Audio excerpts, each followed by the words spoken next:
Olá, este é o Poder Entrevista. Eu sou o Gabriel Benevides, redator do Poder 360, e vou entrevistar Evandro Buttini, economista da Rio Bravo. Evandro Buttini tem 36 anos, é sócio e diretor de gestão de crédito e multimercado da Rio Bravo. Está na empresa desde 2008. Virou economista da gestora de investimentos em 2012 e é formado pela USP, a Universidade de São Paulo. Evandro, muito obrigado por ter aceitado o convite. Imagina, um prazer. Agradeço também a todos que assistem este programa. Esta entrevista está sendo gravada no estúdio do Poder 360 por videoconferência em 17 de outubro de 2024. Para ficar sempre bem informado, inscreva-se no canal do Poder 360, ative as notificações e não perca nenhuma informação relevante. Evandro, eu começo esta entrevista perguntando sobre o futuro do Banco Central. A gente vai ter aí em 2025 um novo presidente, que é o Gabriel Galípolo, aprovado no Senado, e eu quero saber o que é que o mercado está esperando dele à frente desse cargo. Bom, o mercado, a gente tem várias formas de ler o mercado, né? Uma forma é ver na curva de juros, o que a curva de juros está precificando, outra forma é o Focus, e cada um está falando uma coisa, né? O mercado está falando que a taxa de juros vai ter que subir até patamares bem elevados, até por volta de 13% e mais, e o Focus espera uma alta um pouco menor e até algum começo de queda de juros no final do ano. Então, é assim que se ganha dinheiro no mercado financeiro, né? Opiniões diferentes, então a gente tem uma divergência de opinião entre o Focus e o mercado. O fato é que os dois concordam que a taxa de juros vai continuar subindo por algumas reuniões, mas uma divergência de quanto vai subir e também, como eu falei, o Focus achando que começa a cair já no ano que vem. Ainda há a preocupação de que o indicado e os outros indicados do presidente Lula para o Banco Central sejam nomes mais tolerantes com a alta na inflação e, consequentemente, com juros mais baixos? É uma boa pergunta. A gente está um pouco sem uma pista, vai, de quem serão os diretores indicados.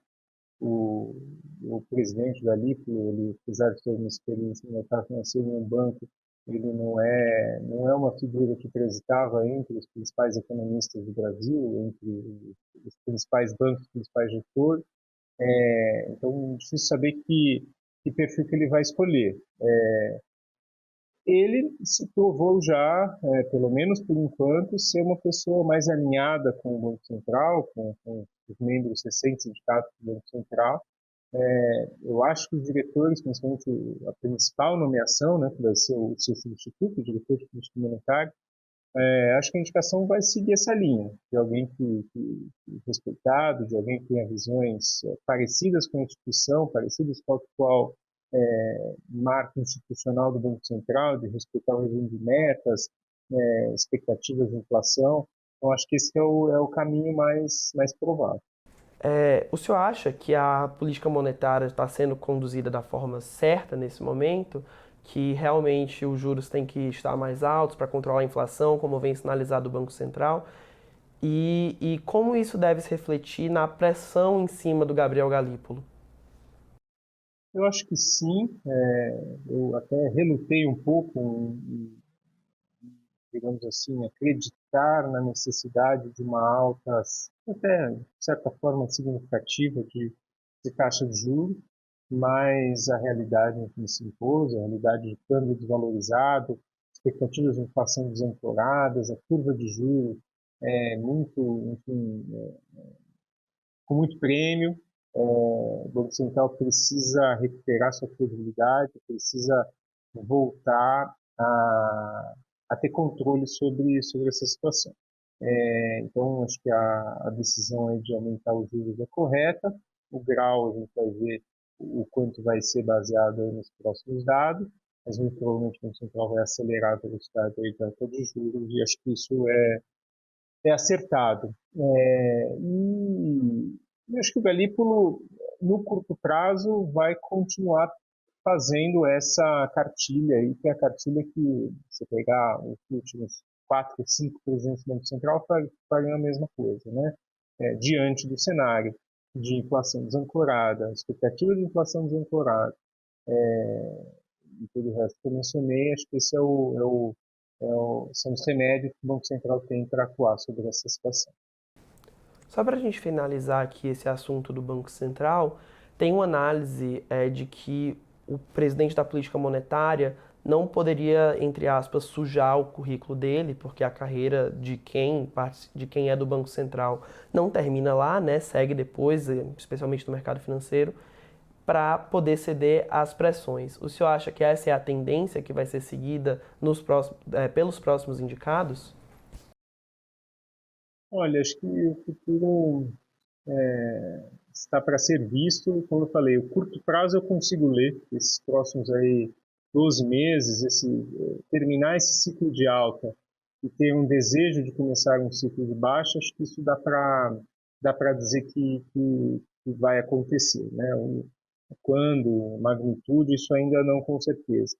Mas meu receio é de que, dependendo dos indicados aí para a diretoria, esse próximo ciclo de baixa pode ser, talvez, digamos assim, um pouco mais favorável do que seria com outros membros, um pouco mais, como a gente diz no nosso jargão, hawkish, né? Então, de novo, curto prazo, acho que eles vão fazer o que tem que ser feito, a situação é bem óbvia, mas no futuro a ver. Eu acho que esse argumento que você citou é um caminho possível, mas não definitivo aí do que vai acontecer. Falando agora de política fiscal, né, saindo do assunto da política monetária, o governo tem falado muito em cortar gastos. E a gente vê que acaba tendo naturalmente um impacto de baixo no dólar, toda vez que o ministro Haddad, a ministra Tebet, saem para falar, para prometer novamente cortes de gastos, revisões de gastos. Esse efeito de controle no dólar, por assim dizer, a partir das falas sobre o cenário fiscal, tende a se alongar a longo prazo? Acho que finalmente os membros, aí, os ministros, falaram desse assunto. O ministro Simone até tentou recentemente, mas o ministro Haddad não é um tema muito caro para ele, muito menos para o presidente. Eu acho que tudo que a gente falou de política monetária é secundário frente às questões fiscais. E essa questão fiscal tem vários pontos a ser atacados, mas o que foi menos falado nesse governo até agora foi a questão dos gastos, né? Os gastos no Brasil, desde 1988, cresceram demais em relação ao PIB, cresceram até um ponto que parecia insustentável.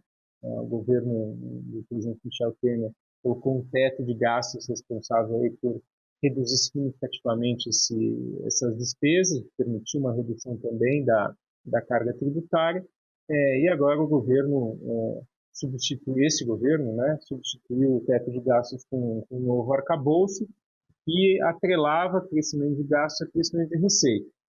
Então, incentiva a crescer a receita e assim também crescer os gastos. Basicamente, o que aconteceu, como eu falei, de 1988 até 2016. Mas acho que a realidade também se impôs e agora os ministros vão tentar emplacar uma agenda aí de algum controle de gastos.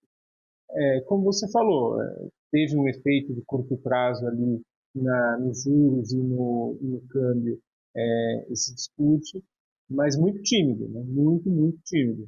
Eu acho que está todo mundo esperando para crer, todo mundo esperando um anúncio efetivo, porque não se sabe se o Lula vai comprar dessa vez esses cortes, não sabemos quais serão os cortes, que tamanho terão, então estamos esperando para ver o real impacto. Acho que,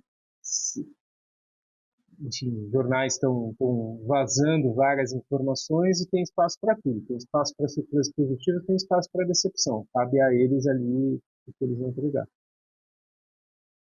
O governo anunciou recentemente uma série de ações de pente fino em benefícios sociais, que é basicamente quem não deve receber o benefício não receberá. Eles estão vendendo isso como uma ideia de corte de gastos, de revisão de gastos, de controle. O senhor concorda que seria realmente um controle de gastos? Melhor do que nada, sem dúvida. mas também é algo que é papel do executivo tratar de fraudes. A gente dá nome bonito, né, para essas coisas, mas pente fino, controle, evitar fraude. Quem tem que receber Bolsa Família tem a lei, o regulamento do programa dita que tem que receber. E INSS é a mesma coisa. Então, são fraudes, né, que eles estão cortando. E é normal do governo controlar isso. Então, o que eles vão anunciar na sequência, espero que não tenha grandes elementos de novo, pente fino no controle, que é outra coisa. E também é outra coisa o que tem um secretário da ministra Simone, que foi anunciado no começo do governo, talvez o principal nome, digamos que faltam economistas, né, nos principais cargos aí dos ministérios ligados à economia, mas talvez o principal economista em todos esses cargos seja do Sérgio Piro, que tem uma secretaria responsável por revisão de gastos públicos, vamos falar assim, mas também não se trata de fraude. Quem tem que cuidar de fraude são os ministérios, enfim, secretarias responsáveis pelo programa.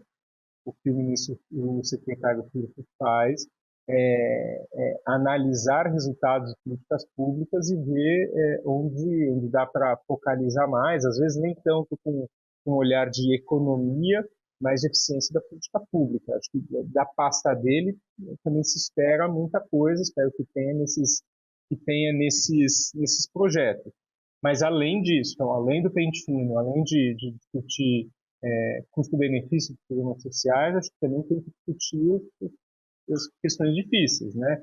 Gastos obrigatórios, crescimento de gastos obrigatórios, indexação de linhas importantes, crescimento de gastos de saúde e educação que inexoravelmente comprimem despesas discricionárias. Então, tem muita coisa para discutir, super salários, né, acima do teto do funcionalismo público, tem muita coisa para discutir ali, e além disso que a gente falou. Como se debruçar sobre essa questão da Previdência, que é um tema sensível, teve uma reforma recente, né, de 2019, ao mesmo tempo sem perder a popularidade, que é uma questão que o governo se preocupa muito? Boa pergunta. Essa resposta cabe mais aos marqueteiros, aos políticos, do que a um economista. O economista pode falar, né, quanto vai gerar de economia cada linha afetar, mas com essa deficiência, pela minha experiência, eu acho que essas reformas importantes, elas exigem muito debate com a sociedade. A reforma da Previdência foi discutida várias vezes e várias já foram aprovadas, né? Em 2003, se eu não me engano, com o presidente Lula, teve uma outra em 2012, 13 com a presidente Dilma, depois teve a do presidente Bolsonaro ali no final do Temer, começo do Bolsonaro, essa de presidência que você comentou, mas isso exige muito debate, muito convencimento da população, e acho que dessa vez não vai ser diferente. Essas questões difíceis, o governo vai ter que convencer a importância e a utilidade delas. Então, de novo, não vai ser rápido. Isso vai ser importante quando eles anunciarem. Se eles anunciarem algo muito estrutural, importante e necessário para o longo prazo, todo mundo vai analisar a dificuldade política de ser aprovado e se efetivamente vai ser ou se é só o governo tentando ganhar tempo. Né? Falando agora de cenário externo, tem uma preocupação com indícios de desaceleração da economia norte-americana. Isso foi mais intenso há uns meses atrás, por causa do resultado dos empregos abaixo do esperado. Havia quem falasse, por exemplo, em indício de recessão, que alguns economistas avaliam que é uma avaliação precipitada, enfim. Qual é a perspectiva para agora e qual deve ser o efeito do corte nos juros que o Fed, o Banco Central dos Estados Unidos, começou a fazer nesses indicadores? Essa é a pergunta mais importante do mundo hoje. Né? A economia americana, na minha visão, está nesse momento aí de flexão de ciclo, mudança de estado do ciclo econômico, de posição do ciclo econômico, e é normal que tenha uma certa volatilidade aí nos indicadores da economia. Então, a gente viu há 2 meses, parecia uma desaceleração forte no mercado de trabalho, mas que foi revertido nos últimos dois indicadores.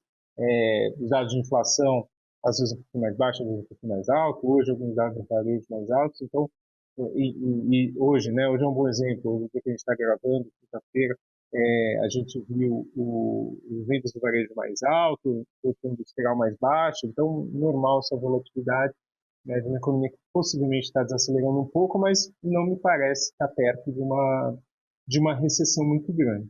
Então, o Fed deve continuar cortando juros, mas mais devagar do que já se falou. O que chama atenção nesse cenário é que o Fed já começou a cortar e disse que vai continuar cortando. De novo, a velocidade vai depender aí das futuras informações, mas o Brasil se beneficiou muito pouco desse cenário, né?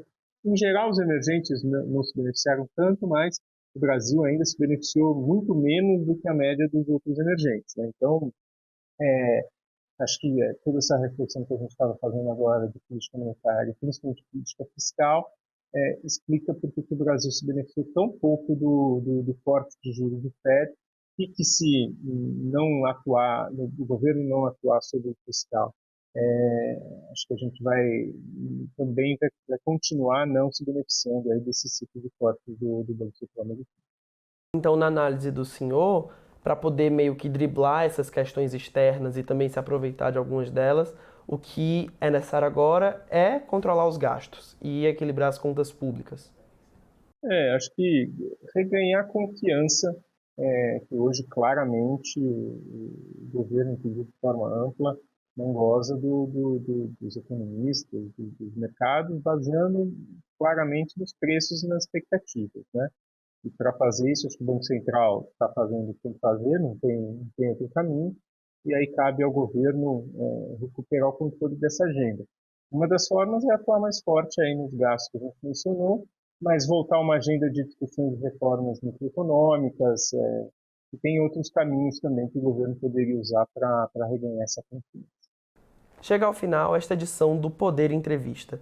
Em nome do jornal digital Poder 360, eu agradeço a Evandro Butini por ter aceitado o convite. Imagina, um prazer.